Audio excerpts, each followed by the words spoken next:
Thank you very much, and good afternoon, Cavell, if I might call you by first name. Of course. But it's a pleasure to have this opportunity, at least to make some kind of an acquaintance. Thank you for the introduction. Relevant to today's discussion, if I may amplify on my brief life experience. Oh, before saying that, let me say that while the organizers have not, in their wisdom, provided gender diversity to close today's program, I am pleased that they've at least acknowledged the importance of non-ageism, geriatric. So thank you for that, Camden. But with that aside, let me say that my first part of my career, which you referred to as a practicing accountant for close on 30 years, afforded me the opportunity to immerse myself to an overwhelming extent, for obvious reasons. We touched on that already, in family-owned businesses, starting principally in tax and financial advice. But as my interest in this area grew, and building relationships with clients over decades, the related and challenging area of estate planning and succession planning within the family-owned business segment was something that gave me a considerable amount of enjoyment, and hopefully I acquired a bit of knowledge along the way. Following my retirement as an executive at Guardian, I had the good fortune to be invited to the boards, and these were both legal boards and advisory boards of a number of family companies. So up to the present time, I still am involved in that capacity, and that has been a most fulfilling and fascinating aspect of my quasi-retirement. So without blowing any trumpets, I have had quite a broad period of experience working in this segment. And that has led me to, in preparing my notes for today's subject, preparing for the next generation. Preparing the next generation, I beg your pardon, let me quote for the board, preparing the next generation. I have homed in on what, in my notes, I have termed 3 principles, which I will explain over the next few minutes with some accompanying comments, not too long, I promise, under each of those captions. And I hope that that will serve as a sound basis, a sound foundation for the discussion that Hollick and Dale and others can build upon. Of course, I'm very open to having my thoughts challenged. That's all part of the exercise. So that's how I will structure my 8 or 10 minutes of address. So let's go. Principle number 1, preparing the next generation for the boardroom. At the earliest practical moment, shall we say, the founder generation, if it's in generation 1, or the principles of generation 2, it is incumbent upon them to perform a frank and searching evaluation of the competencies of those that will assume the mantle of ownership and leadership in the succeeding generation. It's the most important task of the exiting generation. Now, I readily acknowledge that's easy to say, but it's devilishly difficult to put into practice. First of all, for the very obvious reason. How easy is it for a parent to perform such an exercise of candid, objective assessment of their own children, their flesh and blood? That's enormously difficult. And even in the cases where those parents, the leaders, the founders, are blessed, and there may be a few of them where, with such a wonderful gift of detachment, then do they in fact have the competence, do they themselves have the skills to go about assessing what are those competencies, those skills that will be required to take his legacy, his or her legacy, the family's legacy, successfully into the next generation. So therein lies the conundrum. I think and propose under this first principle of conducting this clinical analysis, I propose, as for our debate, one or two suggestions naturally. And the first of all, of course, and this has been a constant theme throughout the day's discussion, so no points for Peter for this, is that one must turn, or we recommend, that the founders turn to trusted advisors who can bring that degree both of objectivity and of understanding of the nature of the business and where it is hopefully positioned to prosper in the future, to assist the old man and old lady in this onerous task. Again, that is an exercise that of a somewhat wrenching nature, because it acknowledges that there may be inabilities on the persons, and you're a little bit nervous about what you may hear from this exercise. So again, another theme that we have heard, but maybe this is why we all, the few of us here listening at this hour in the afternoon, are so engaged by family business dynamics.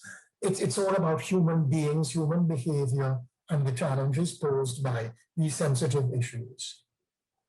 But the last thing I would say under this subject is that the very painful follow-up that inevitably follows from such an evaluation,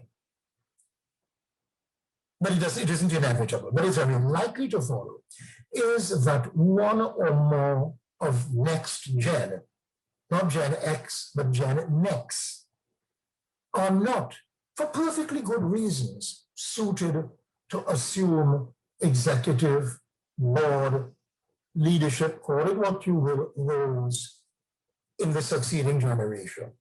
Their skills may be in the creative arts, they may want to be academics, but they just have different talents. Absolutely brilliant engineers. They'll design wonderful products, but put them to sit around a board table with reading finance reports or engaging in discussions on risk management posed by new technologies. That's just not there. So that one part of this evaluation, and I repeat, which can quite be a painful part, and needs almost, in my experience, support from a trusted party, is to prepare for the counseling required and the communication to those of the succeeding generation that, as I repeat, for legitimate reasons, absolutely not, this is not judgmental in the slightest, but are not equipped to be executive board talent to take the legacy forward. So I start principle one, where I began, likely with the help, input of trusted family advisors at an early stage, when more and part the business is still very healthy, of course, but for goodness sake, at an early practical point, commence this exercise of evaluating and picking and preparing. That's the preparation, deciding who is equipped to move into the boardroom in the succeeding generation. So I turn to principle number two. as I am advancing my proposed solutions to this thorny issue. And to me, no surprises. The very best preparation begins by the existing leadership putting into place today the structures and organizations that will assist generation that will inherit the company tomorrow. Have those, and this has been, I really have to skirt over this, the subject of today's discussions. Prepare today the governance behaviors and structures that will equip the business for the challenges of the next generation. Let's amplify just a wee bit on that. Again, repeating much of what has been said, the founding generation must not merely pay lip service, this is what we're talking about, but embrace and implement good business practices. The fundamentals of sound business, establishing strategy, capital management, points we've all touched on, sorry to repeat them, the impacts of technology and cyber, one refer to this, all the cyber vulnerabilities that we exist in today. All of these aspects should be brought within the company as soon as possible, so that almost by osmosis, apart from whatever training is accompanies, the young generation, they're sitting around, they're being assimilated into a business that is itself patently benefiting from the adoption of sound business practices. So let's get today the bedrock, the foundations, the forecast for what's going to be the business of the future. And again, I put only semi-facetiously in my notes here. This is where you all yawn and raise your eyes to heaven. And this was again subject I discussed. With that comes instilling the discipline. That word was used earlier. It bears repeating in my view, the discipline of business. What does that mean in practice? Things like setting. This is the old generation. And remember, I'm still saying this is the preparatory work. Have board meeting schedules planned well in advance. The times and the venues are fixed. The attendees know the agenda has been prepared. You're preparing existing and the generation to come for the realities of what kind of reports are to be submitted. Uniform reports presented in well-structured format. Ground we've covered already. Discipline, timeliness. And that allows, again, sorry to repeat it, ad nauseam accountability. Not only third parties, but son or daughter, if you're falling off the tracks, failing to adhere to what we agreed, you're going to get called to account. This is business. So,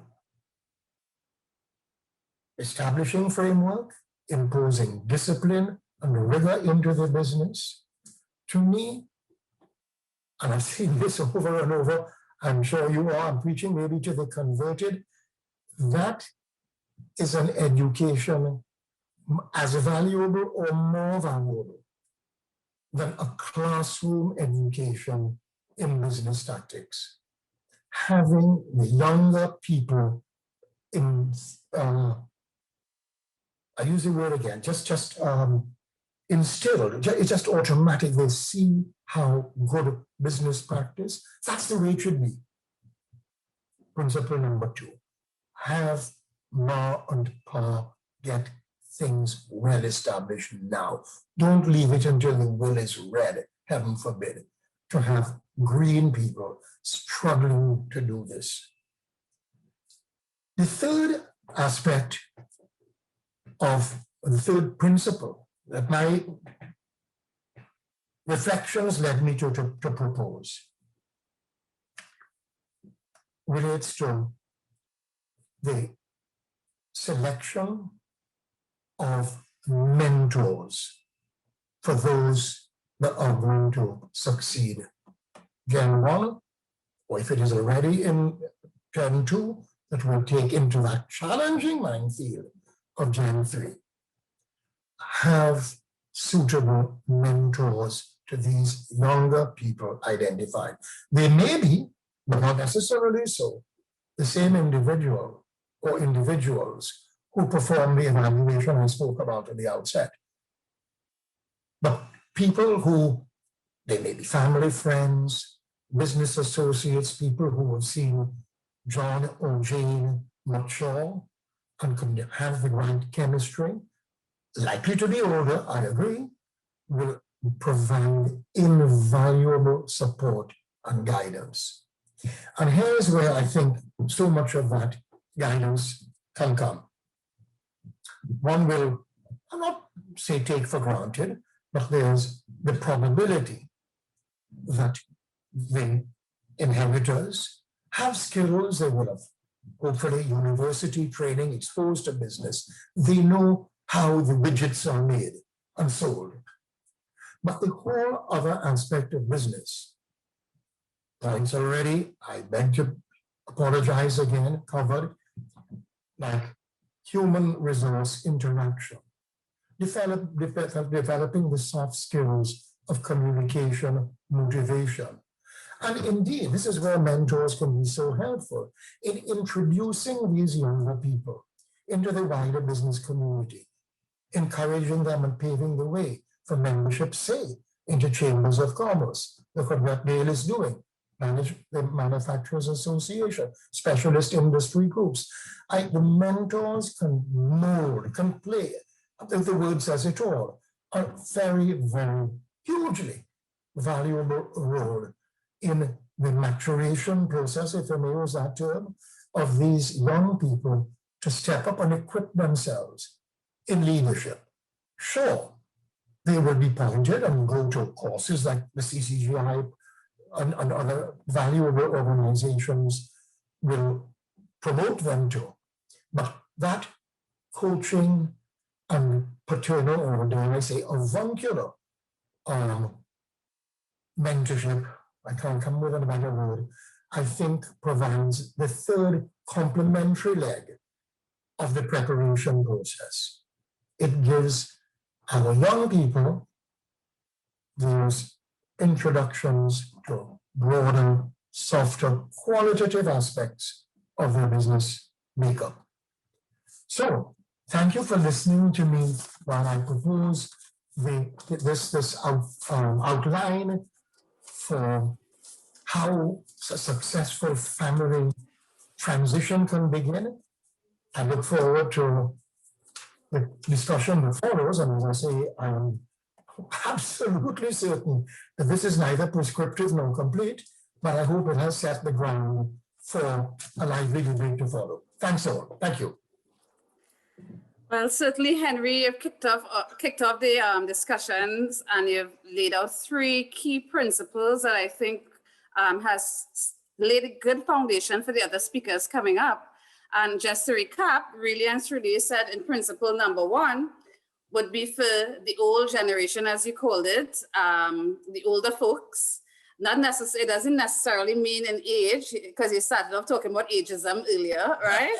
But certainly the previous generation and preparing the next generation for leadership of the business should consider, of course, doing a proper evaluation of the talent that is coming up, and especially with family businesses and the tendency to pass things on to your children, to properly do an assessment and prepare them, point number two, with proper discipline for the roles and the expectations of what's really required in leading family businesses, right? So you spoke about structure, you spoke about the role of directorship in terms of setting and instilling discipline, in terms of meetings and structure to meetings, you spoke about strategy, and then you ended off really nicely talking about networking and mentorship and the importance of coaching, which is something that I'm thoroughly passionate about, right? So the need for for that older generation to properly network and encourage and introduce the next generation to the relevant associations and all of that, that would give them a proper platform for taking over the business, so to speak, right? So thank you for that introduction into this hearty discussion. And we're now going to invite the second member of the panel, Dale Parson, to share with us his perspective on what is required to prepare the next generation of leaders in family-owned and even for state enterprises as well, that next generation of directors. So Dale, I turn it over to you now. Yeah, good afternoon. Sorry, I wasn't aware that I had to speak. I thought my earlier session I had to make a contribution. So some of which what I'll be saying is really a repeat of what I said earlier about preparing the next generation to come in. But I can only speak from my experience because at Kaleidoscope and at working at different boards and so on, what I see is necessary for, if you want to call it an indoctrination of the next generation coming in. My experience is that I never had that opportunity to work with the founder because he died just as I came out of university. So I had to kind of learn on my own, and I learned the hard way. What I could say is a lot of mistakes that family businesses continue to make from the founder to the second generation and the second generation to the third generation is kind of aligned to what Peter Ganteaume had mentioned just now, which is really bringing them into the boardroom discipline as early as possible. Bringing in external, professional, well-respected, when I say well-respected, publicly respected speakers or advisors to come in and guide the second and the third generation on what is important in running the business, so that they get into a kind of, how do you call it, a kind of a regimen of what is allowed and what is not allowed in the boardroom for the success and the growth and the profitability of the business. And if those things not bringing them into the boardroom even as young as, and it could be as young as 18 or 20 years old, even if it is every so often, not necessarily every month, just to sit and observe what goes on and the matters that are being discussed with the external advisors or external directors, then they will only have a view of what mommy and daddy know or what mommy and daddy say is correct, and that is not really what might move the business forward. What you really want to do in family businesses, which is where most businesses start at some point, even if it grows into a huge conglomerate like Ansa McCall or other big businesses like in all over the world, what moves those businesses from generation to generation are external people and boardroom discipline to keep the business focused on what needs to be done. Right, because inside of the with family only, what the younger generation tend to do is kind of emulate what daddy would do or what mommy would do, and not necessarily what is right for the business. And far too often that's what happened with third generation, because they feel a certain amount of entitlement, as was mentioned earlier. The third generation, I'm talking about, of what their grandfather or grandmother left and started, rather than what needs to be done to push the business forward. These second and third generation would most probably have some degree of shareholding. It might be a little bit diluted going as you go from third and fourth and fourth generation. So the commitment to moving the business will be a little bit also diluted. but you will find one or two of the third and fourth generation going down that really have a passion. And those are the ones who need a lot of encouragement from external persons to really guide the business in the correct path. I'm saying this because of my experience here at Kaleidoscope, and also in speaking to a lot of small and medium business enterprises through TTMA, which I am part of. And a lot of these people just don't know what to do. And you would be surprised that, you know, they just started the business, or their founder started and they get sick and they have to pass it on, and they don't know what to do and how to get the business to the next step. It's really, really amazing, because it's almost like you have to start all over in an incubator to advise these people. So I am in a position where I also preach and what I practice here at Kaleidoscope, because it is really, really important that the third generation and the second generation don't lose sight of what is important for the business and not what is important for mommy and daddy. So with that being said, I think Peter had said quite a lot of what I would just have to reiterate, which I don't think anybody want to hear. So thank you very much. Dale, now why will you say something like that? We sit back just to hear what you have to say. Thank you so much for taking the discussion to another level, but building on the foundation laid by Henry, where again, you focus on the fact that based on your experience, you had to learn the hard way, in that when you entered into your current organization, that the business owner had passed or just passed. So you didn't have what Peter ended by saying, the mentorship, the guidance, the introduction, and the discipline instilled from one generation to the next. You know what it is like to have to fight your way through to get to that understanding and what the cost is to the organization, because he ended quite nicely by saying that the generation has to focus on what's in the best interest of the business and not necessarily what mommy and daddy would want, but what is required to take the business to the next level. So you would have missed out on that gap where we talk about the mentorship and preparing you for the role, and now you're trying to assist others by doing exactly what you're doing this afternoon so that they don't have to experience what you experience. You also shared about the need to bring in an advisor early, and an advisor, which also Henry said earlier, is important to helping to understand the operations of the business, getting to understand the industry in general, and the role and what it requires to be a director, right? So I think you've set the next leg in terms of this race in this discussion, and the baton is now being passed to my colleague in HR and advisor somewhat, and friend in Hollick, Rajkumar, who will now take the next leg of the discussion forward. It's a pleasure to come after such talented opening batsmen. Peter was my old boss. I didn't mention that I worked at Pricewaterhouse, and I learned a lot from, amongst others, Peter Ganteaume in my 5 years that I spent there. And of course, hearing it from the horse's mouth from Dale Parson, I heard some of Mr. Parson's initial contributions.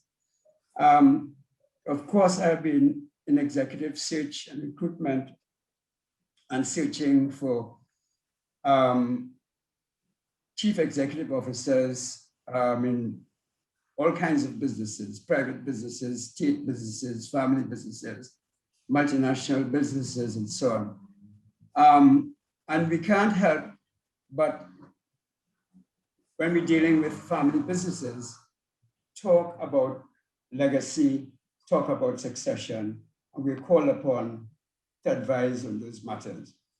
And I am particularly interested in succession planning, but succession planning not for legacy purposes, but succession planning for transformation and growth, because I think those are going to become more important themes, transformation and growth, given the kind of environment that we currently are facing, and the fact that COVID is going to change it for us even quicker than we thought. So I want to talk a little bit more about context, about some of the process that we assist in as consultants and as advisors in chatting with boards and owner founders and second generation chief executive officers about particularly bringing in, and as Peter said, making sure that the next gen are equipped not only with proper running organizations, but they do have the competencies that are required to survive, to transform, and to grow the business that their father or the grandfather started. A little bit about implementation. How do you implement some of the measures that Peter has brought up? How do you transition the next gen to take over? And Peter talked a lot about mentors and getting proper networks in place and so on. And some of the fault lines and pitfalls that might occasion and that could be detrimental to the survivability even of the business. Of course, we don't have to talk too much anymore about the importance of family businesses in Trinidad and elsewhere. Sometimes we only hear the big names of the big companies in the financial services sector and the energy sector and so on, and the conglomerates. And we fail to recognize that you're right, 80% of registered businesses in Trinidad are family businesses. Family businesses contribute significantly to our GDP, somewhere around 30%, and certainly towards our employment, somewhere around 50%, 30 to 40% also. So family businesses are in fact the lifeblood of our economy, as it is the lifeblood of most economies in the world. We just finished a study on succession planning from amongst 50 of the leading companies in Trinidad. And I'm sorry we did not include the SMEs, but SMEs generally do not participate in surveys. We've tried. So I'm hoping that we could get SMEs in our surveys so we could have that kind of stratification that is so important. In our survey, what we picked up, and these are 50 of the biggest companies in Trinidad, 60% of companies in Trinidad, of the big companies, have formal succession planning processes, right? 50% of those companies find it important to align those practices to their strategic planning efforts. 40% of the companies that we surveyed told us that the board is responsible for succession planning in the organizations. It's a board responsibility. And half of those companies, about 50% of those companies, one of the biggest worries they have is the availability of talent, particularly at the C-suite level, at the executive level. Now, succession planning in family-owned businesses, particularly succession planning from family members, is critically important. And as Peter said, it is important now because, as Dale would have told us, the truck can hit. And there's Dale, just from university, the truck hit, and he had to take on this huge responsibility of running the business that his father built. So the first generation, or the founder, owner is the entrepreneur. He might have a particular style of managing. Certainly, entrepreneurs are authoritative. Their pace-setting style of managing, usually sometimes autocratic, strong personalities, and strong family and traditional values. So when we're speaking to owners, founders, or first-generation entrepreneurs, that's usually the profile that we pick up, okay? Now,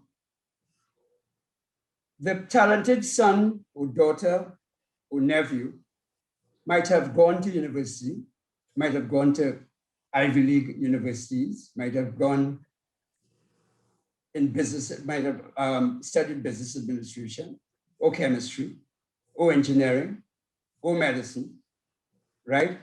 And the wish of this founder owner or this now gen CEO, second generation CEO, is to have his talented son or daughter, preferably, or some close relative, be next in line to run this legacy business. And this is the Crown Prince syndrome. It's almost sure and certain that a member of the family will one day run this business. And sometimes that son or daughter is earmarked from birth to be a future chief executive officer or leader of this business.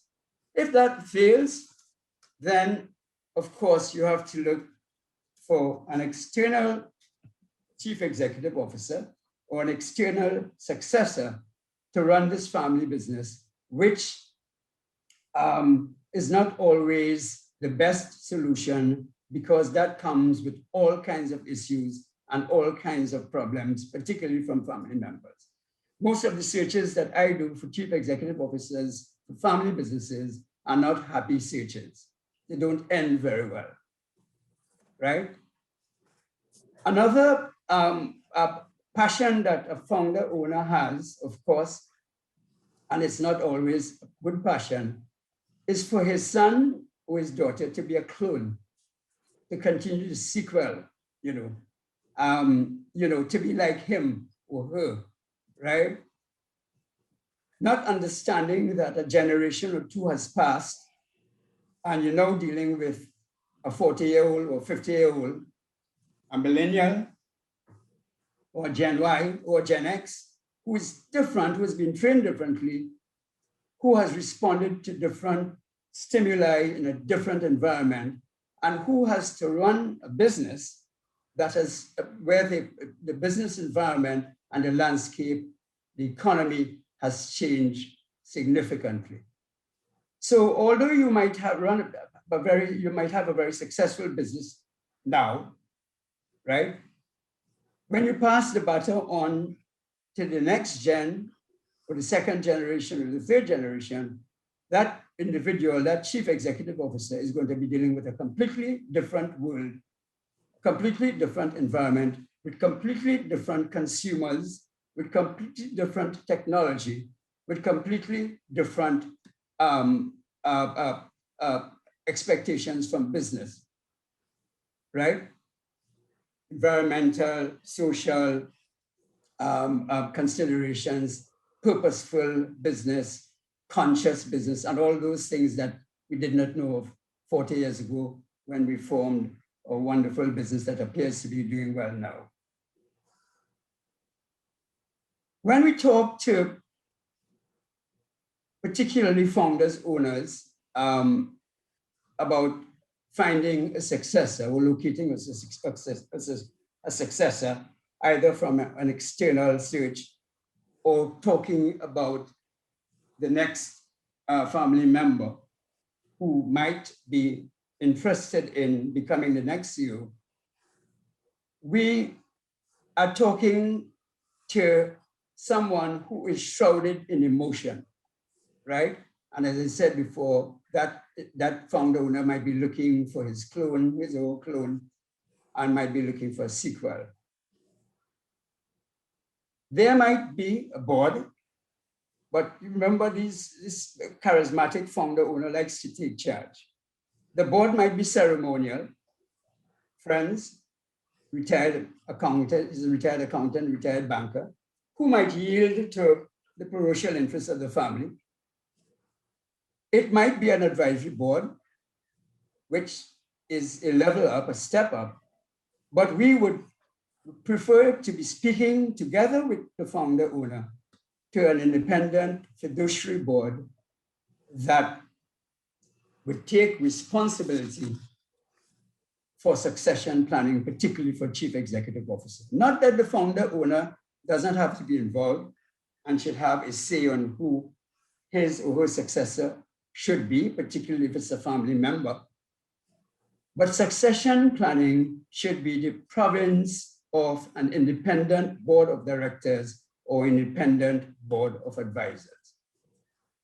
As a matter of fact, Succession planning for chief executive officer, whether it's a family member or not, is one of the most important functions of an independent board of directors.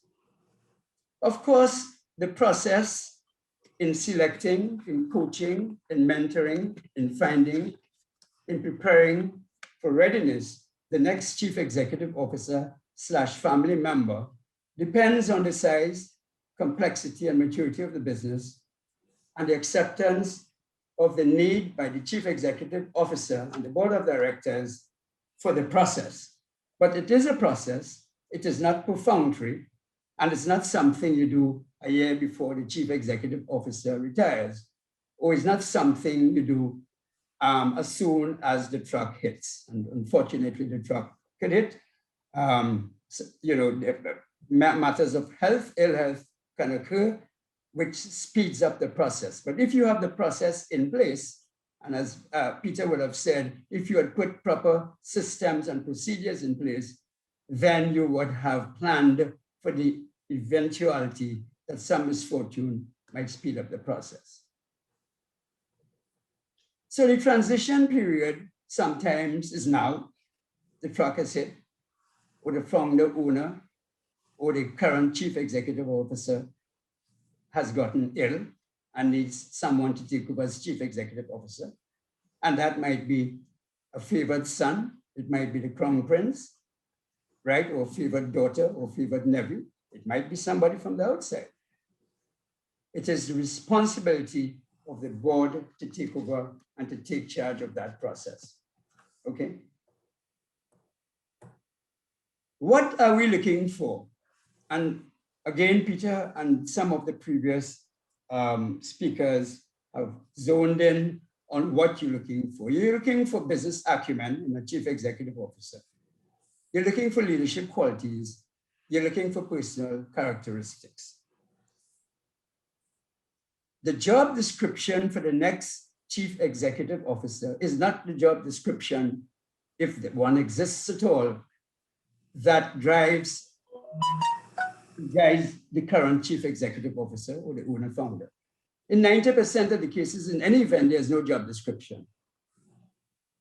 So one of the first responsibilities of the board of directors or the team that is responsible for driving the search is to craft a new job description with the competencies. Peter talked about the competencies, with the skills, with the leadership qualities, and the personal characteristics that you might be looking for.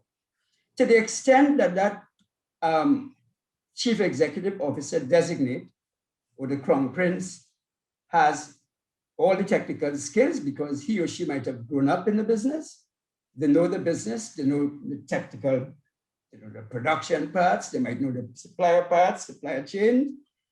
But what we have found is that in preparing next-gen CEOs to take over the reins of leadership, we find that they're missing a lot on the soft competencies. And again, Peter talked about that, okay?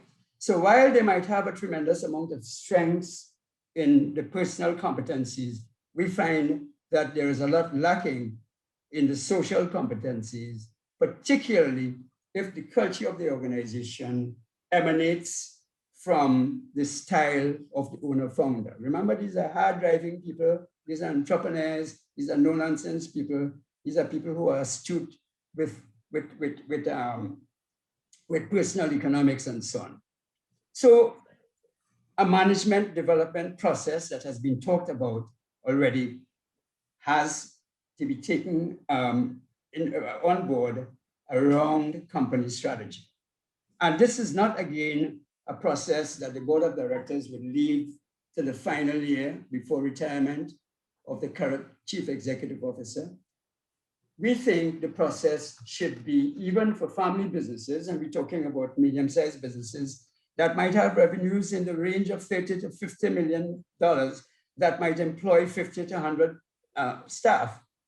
So a solid strategic plan, again, coming back to processes and systems and orderliness that drives a management development process, not only for the chief executive officer, but the key executives, the critical members of the C-suite, that identifies a 3-year program that identifies what those missing competencies are, what are the important skills, how do we transform the leadership style from an autocratic style for a pace-setting style to something that might be more affiliative, to deal with a millennial workforce where people respond to different stimuli, where people's loyalties are very difficult to hold, and particularly if they're not happy, young workers or young professionals are not happy with the style or the culture of the organization.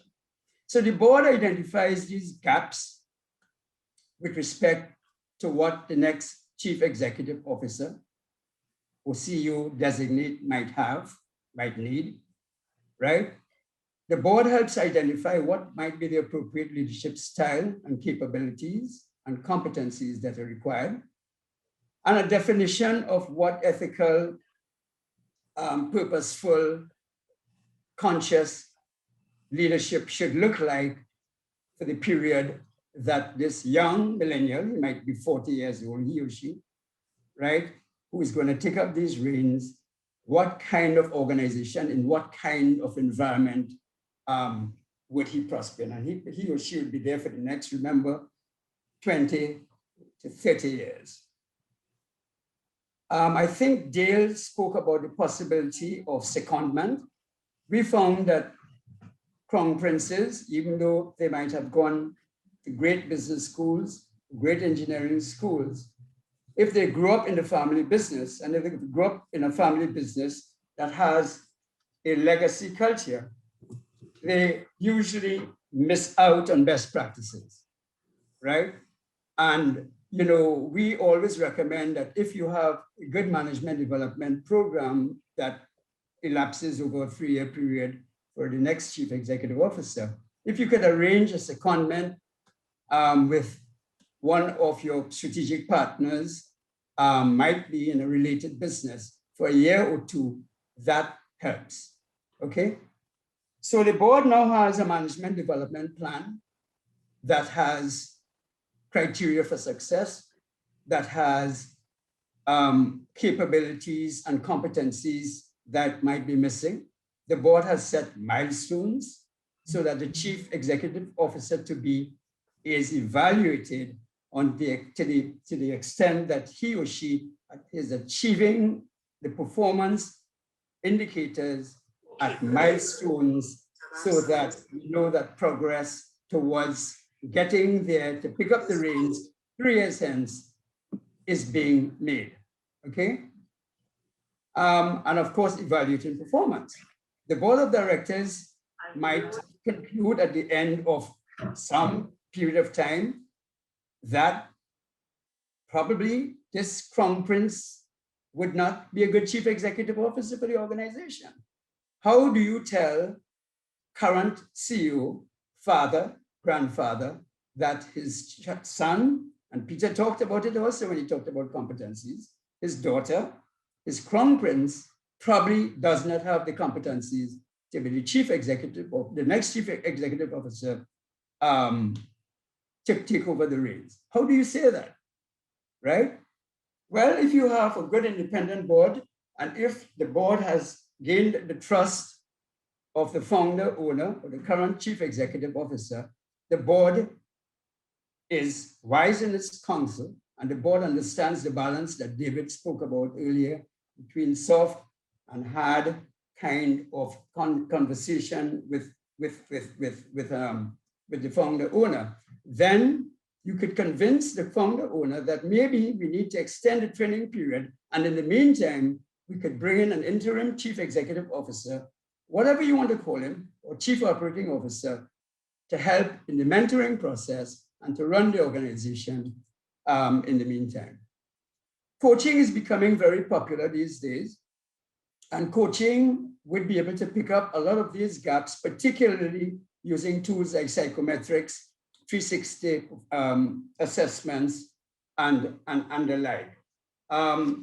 And coaching usually picks up the gaps, particularly in the soft competencies that we alluded to, which we find missing in a lot of these family type organizations. Okay, so things are going well. Let's see that, we finished year 2 of our management development program. We might send a CEO to a wonderful training program at Harvard Business School or Columbia Business School or at Stanford or Arthur Love Jack and so on. Implementation is on its way this time. We're getting closer to the occasion, the big occasion, when CEO now will hand over the reins to CEO in waiting. And how do we prepare for that? So we have gone through picking up competencies, competency gaps. We have gone through picking up gaps in leadership style. We have built relationships. We are trying to cultivate broad business skills now, having the chief executive officer to make board presentations, making sure he has the proper business relationships, making sure he sits on boards, maybe community boards, maybe social boards, to give the individual the practice of governance and so on. And then we start more and more to give the chief executive officer broader management rules. Maybe we should appoint him at this time. This is year coming on to the final year now, to the transition, appoint him or her as managing director designate or chief operating officer, right? You should appoint the chief executive officer to be to the board long before, a year before he actually picks up, so that he gets to understand the interaction of the board. He gets to win the trust of the board sees him or her in terms of strategic presentations and so on. You start communicating this with your stakeholders, with your suppliers, with your customers, right? And you start to make announcements that, soon there will be a new chief executive officer. And of course, you make that big announcement to both with respect to both the departing CEO and to the new CEO. The departing CEO might wish to stay on as the chairman of the board. It's his company. He owns most of the shareholding. In some cases, that could be seen to undermine the new chief executive officer, particularly if there are family tensions. Let's remember that not in all cases, this is very smooth. The chief executive officer to be might get impatient. He has waited too long. His dad wants to stay on, right? Daddy gets some of the psychodynamic fears. He's going to lose control, lose power. He's scared he might change his mind, right? He might say, no, I want to stay on for another year. If the board decides to keep him on as chairman, the board must be very clear what the chairman would do and what the chief executive officer to be appointed or newly appointed would do, so that they can leverage on each other's skills. But we don't want the chief executive officer or the departing chief executive officer or the ex-chief executive officer to undermine the authority of the son, grandson, the new chief executive officer. Okay? So we have to be careful also how we treat with the outgoing chief executive officer. Remember, this might be a state of grief for him. This might be a period of mourning. He has to adjust if she did not make proper retirement plans. What am I going to do with my life? Maybe I should stay on, if not as a member of the board or as chairman, maybe I should stay on as a consultant. The new chief executive officer should have had prior involvement in recruiting, particularly C-level staff. The new financial controller might be recruited 6 months before. That's the job mostly of the new chief executive officer and not the outgoing chief executive officer. Okay, so get him involved in organization structure gaps, in organization analysis, because you want, as Peter said, you want to make sure that the firm is in a state of readiness. So when he or she takes over, he takes over not only with a clean slate, but with an organization that is in good order, okay? And you make the appointments and you make the announcements so that all stakeholders know that the baton has been passed. You know, over the past 30 years or so of work in both executive search for chief executive officers and C-level executives for all kinds of companies, and we're talking specifically now about family companies, we picked up a number of fault lines, which could be detrimental to the survivability of companies, particularly when the baton is being passed. Remember, there might be a lot of family tensions happening all the time. And I think Annette talked about the necessity and the importance of having a family council and a family charter outside of the governance responsibilities for the board of directors, where a lot of those emotionality, as David said and Annette has said, could happen. And this could happen over the Sunday lunch with the family, where matters of wealth and estate planning and how you're going to distribute the wealth and so on has to take place. But remember that a lot of fault lines happen in family businesses, control versus care, right? Some members of family, in their quest and the gesture for control, might not, be careful about the damage they might be causing the company, particularly if it becomes public. Intergenerational conflicts between father and son, grandfather and son and grandson. We've seen this happen in family businesses that we have worked with. Lack of shared purpose. We have this wonderful $50 million company that our parents left us with 3 or 4 business lines, and the family cannot get together, either active or passive shareholders, to determine where are we going. Board of directors, did you do a proper strategic plan? Did you get buy-in from the family members? Issues of survivability and sibling rivalry, of course, is always at play, and the psychodynamics of family business is a study by itself. And we live in a post-COVID world where, a lot of businesses would not survive.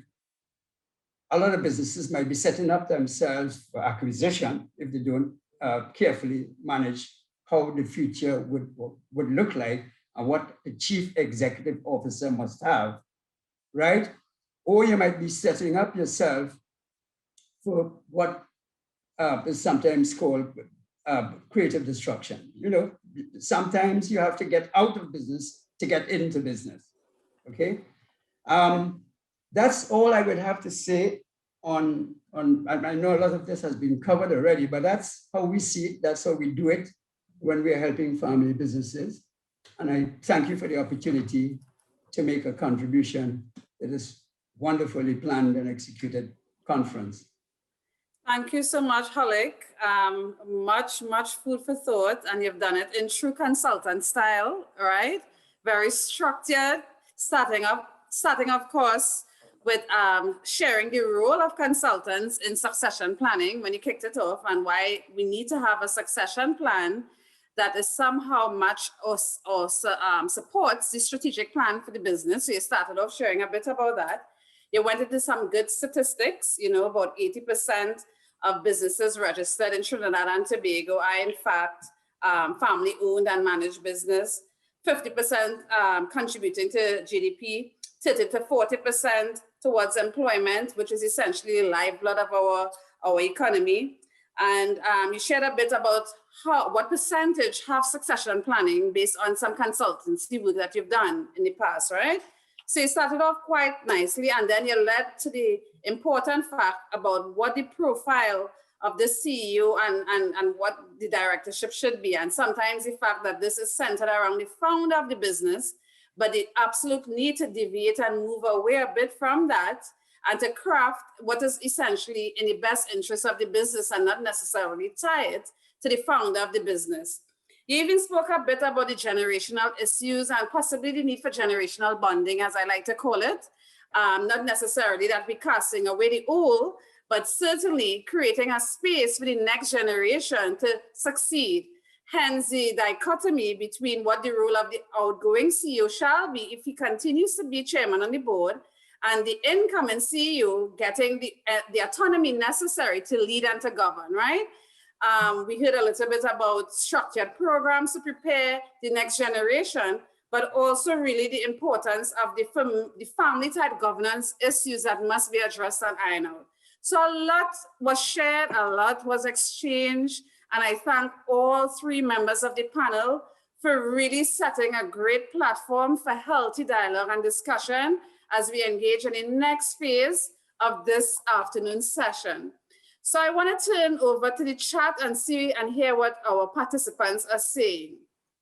So the first one is for Henry, and at least I've been calling you Henry. So tell me if you prefer the Peter or the Henry, or it doesn't matter to you. I didn't see that question, but I will answer it very simply.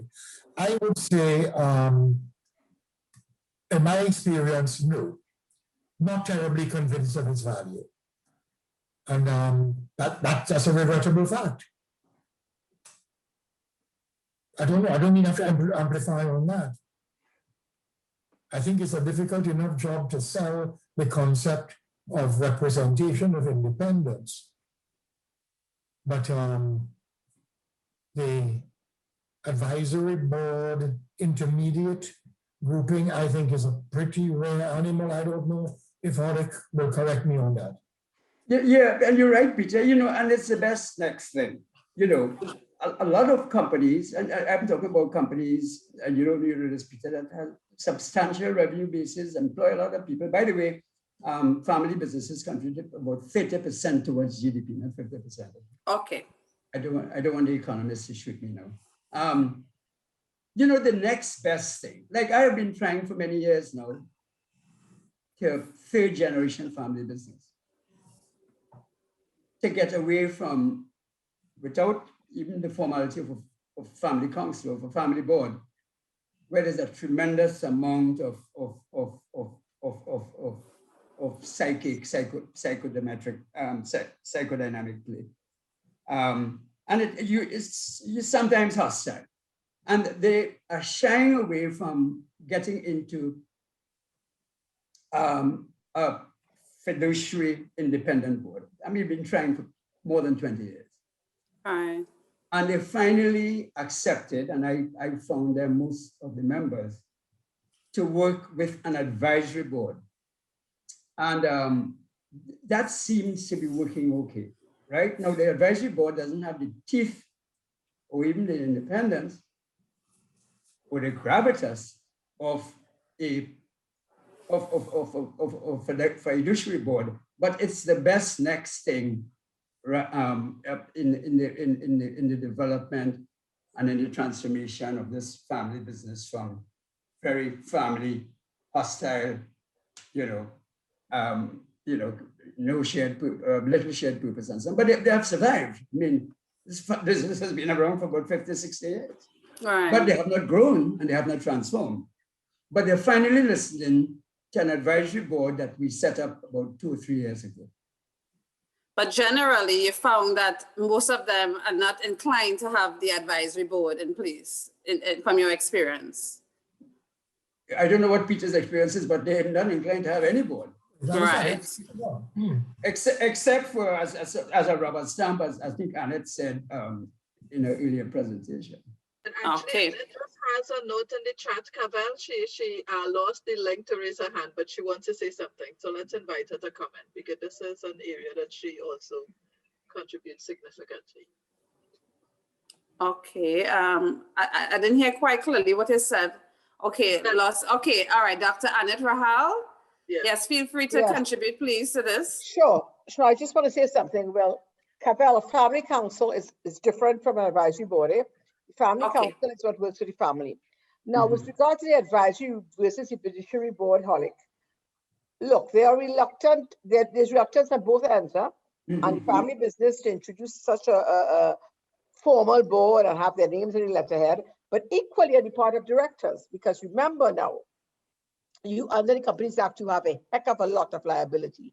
So what I sometimes tell family businesses to do, in fact, I often tell them is, hey, let's run it as an advisory board for a year or two, just so you are comfortable with having these people on board and they're comfortable knowing that you're not doing anything that's going to land them in jail.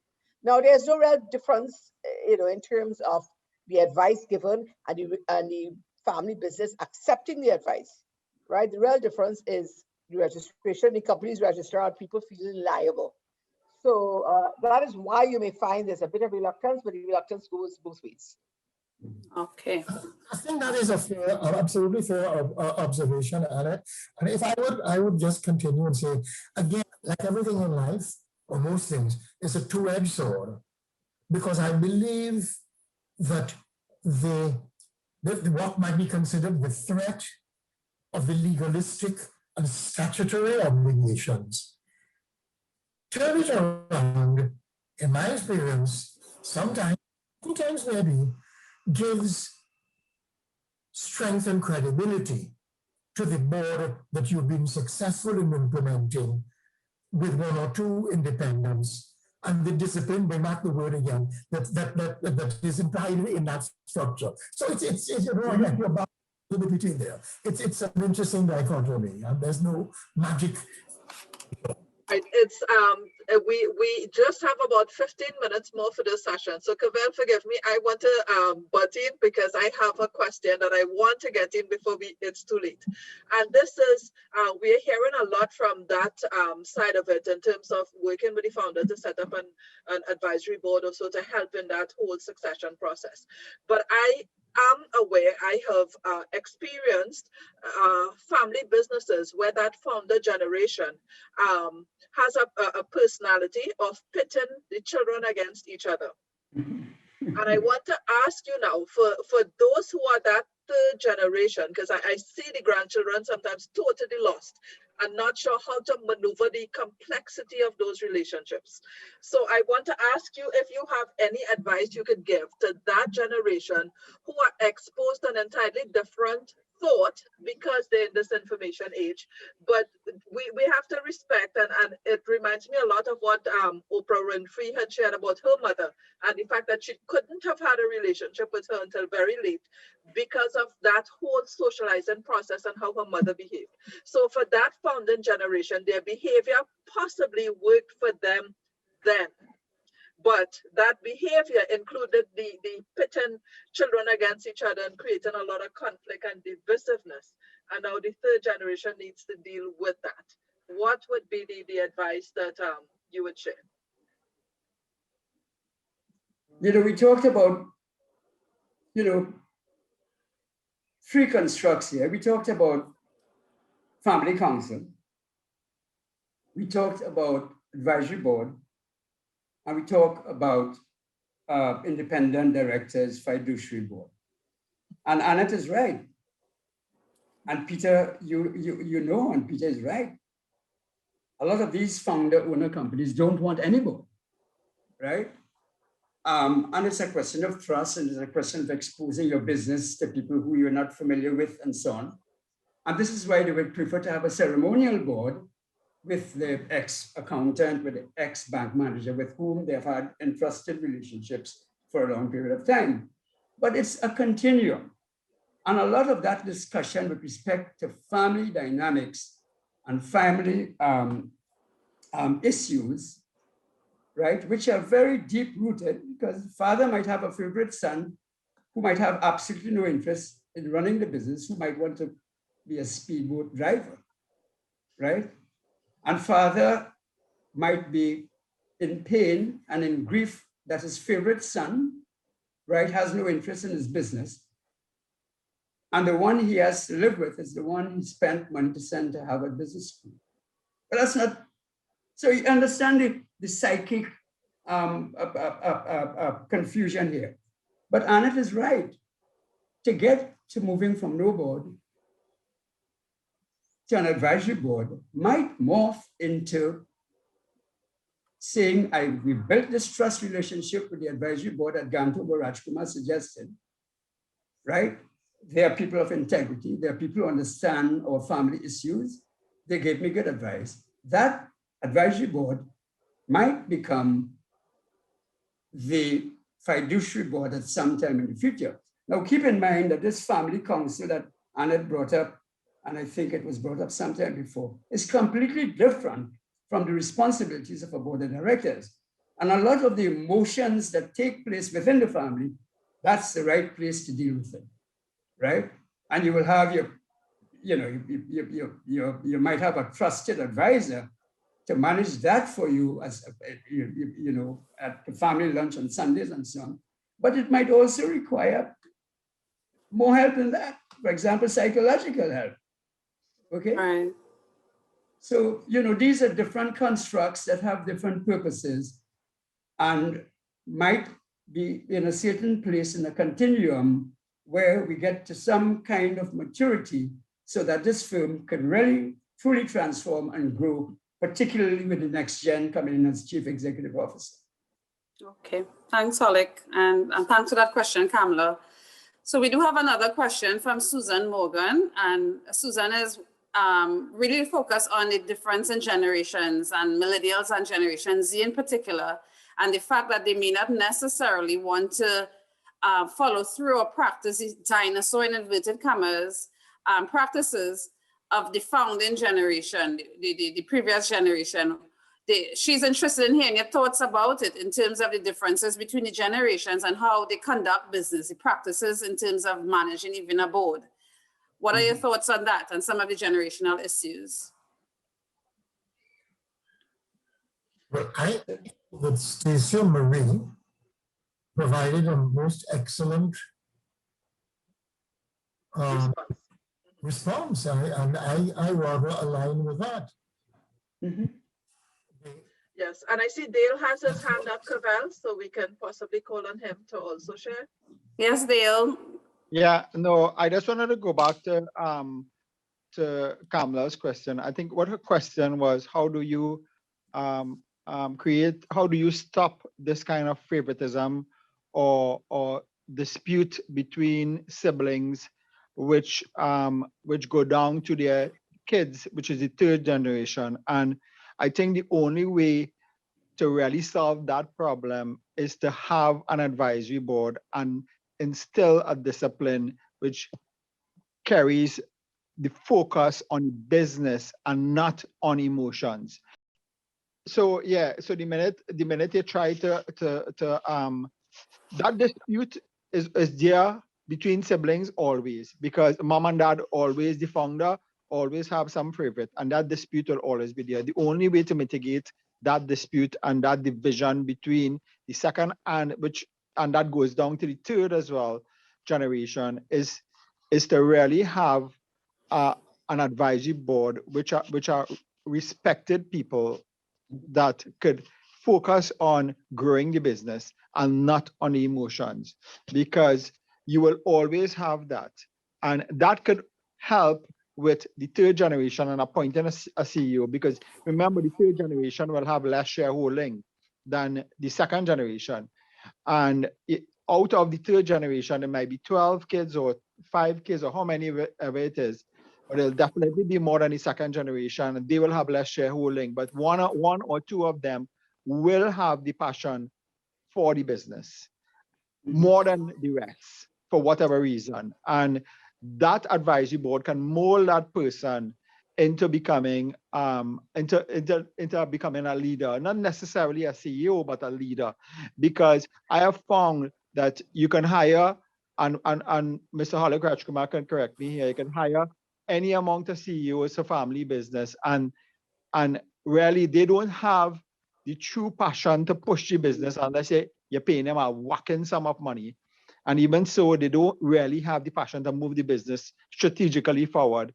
Is really what you really need is this external advisors who have the best interest of the business at heart to move it forward.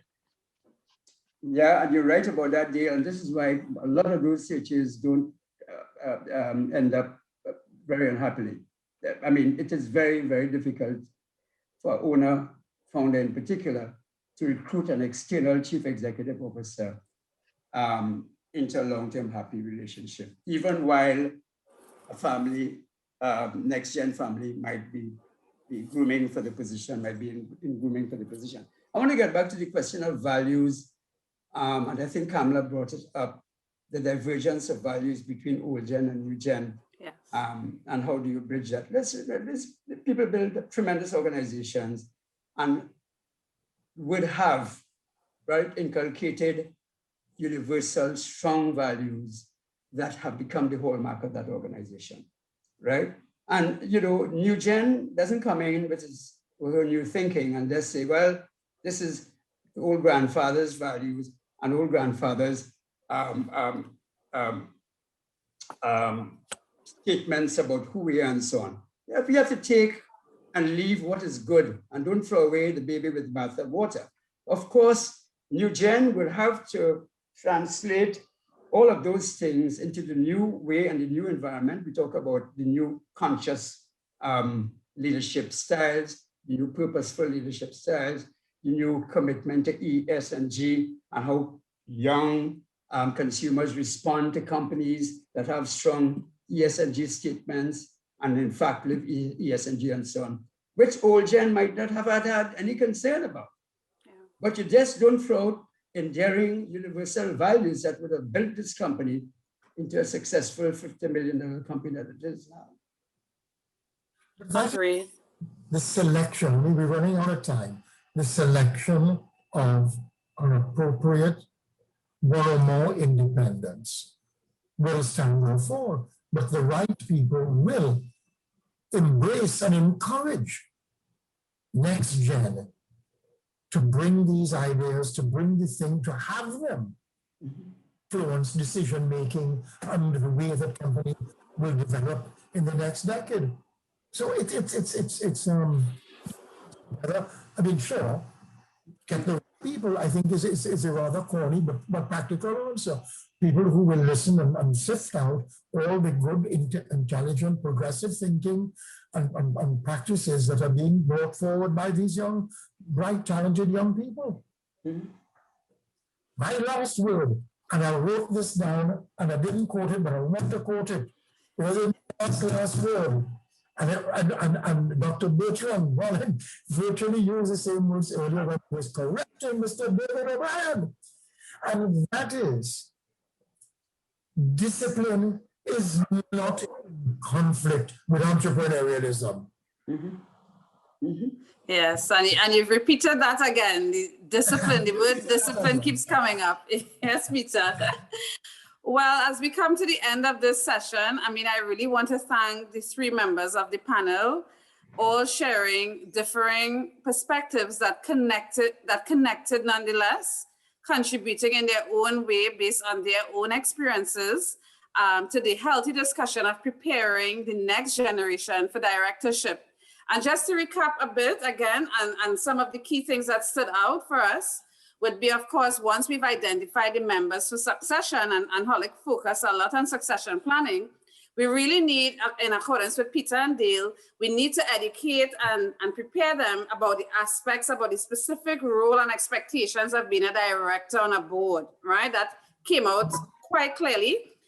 We need to help build the business-related skills, but not only that, we heard Hollick say a bit about the soft skills that are required, right? And some of the personal attributes necessary to succeed as directors and to contribute to meetings in a meaningful way, which ties back to Henry's statement about discipline and having structure to meetings. We also heard a bit about the need to develop personal attributes to contribute to a specific board culture. And we had a little healthy discussion about generations, the different generations in the workspace. And finally, and I think what touched me the most is the need to connect them to appropriate mentors and coaches and the networking aspect of it. In preparing the next generation, it's important to have that networking, the coaching and mentoring going. The only part that I'd like to hear a little bit more about is how we could volunteer and use NGOs and serving on NGOs to help prepare the next generation of leaders, because it's one of the pathways I chose in life by serving on NGO boards before I got to the point where I was on state boards. But I think that will be for another discussion. Thank you, Caribbean Corporate Governance Institute for inviting me to moderate this panel. And thank you again to the members of the panel and all the participants for the discussion, the questions, and the healthy contribution. I believe we all learned something here this afternoon.